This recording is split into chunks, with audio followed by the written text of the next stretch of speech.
Well, you know, actually, Lester told all my stories. Thanks, Dad. Pointed the other way. Yes. I was there for the guy. I'll just tell one quick story because you guys are going to hear enough stories.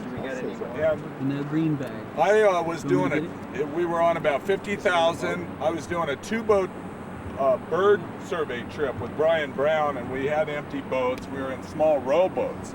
And I came up here to scout the rapid. About the time I got up here, there was a slight trip with Pete Weiss on it. And I got up here and I was watching, and Pete came down here. And at 50,000, off of this point of rocks here, there was a big lateral wave. It really fed everything out to a big hole out there. And it was really hard to break that lateral wave and get through it. You really had to punch the very top of it, or it would turn you sideways and just slide you out into the river laterally. That kind of happened to Pete. He went out there and he flipped over. And he was running empty. All his people were on shore. He was running first, and he had the baggage boat with him.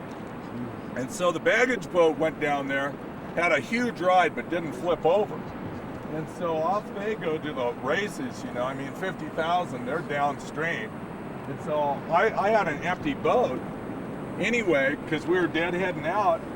So I just ran down there, ran the rapid, and made it into the eddy and picked up his 5 passengers. Because they were downstream and they had a full complement of people, and so I got his passengers on my boat and started downstream to go help him out. Well, I go around the corner here down below Tuna, and I look over, and the baggage boat is tied up to the cliff, and the guy's just sitting in it. And I go, "Hey, partner, where's Pete?" You know, I yell across him, "Where's Pete?" He goes, points downstream. So I just start bending the sticks with these people, and I'm pulling. We go down through the Jewels. I'm pulling, still no Pete. We go by Bass Rapid, still no Pete. I'm pulling. We go down through Waltenberg, still no Pete. And we're scared for him, you know. I mean, he's downstream alone in an upside down boat.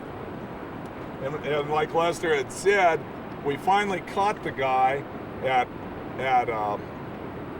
Elves Chasm, which is mile 116. That's an 18-mile swim. And he was pretty happy to see us.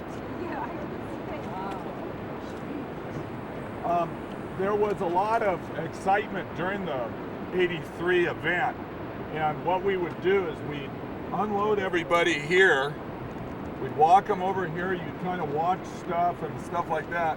Then we had a trail that went down over there and across the creek.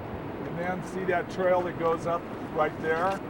Then you'd go up there and walk clear down to the end. And there's some Indian ruins out on that little terrace.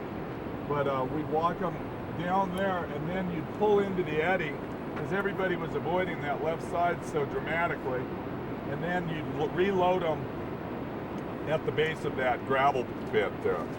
So it was pretty big time, and all these trees were covered up, and that particular day that Lester was talking about where we opened up a channel, see those tallest tamarisk trees there just below the poles? There's one there, and then go a little further and a couple more. The run was just to the left of that tallest set of tamarins.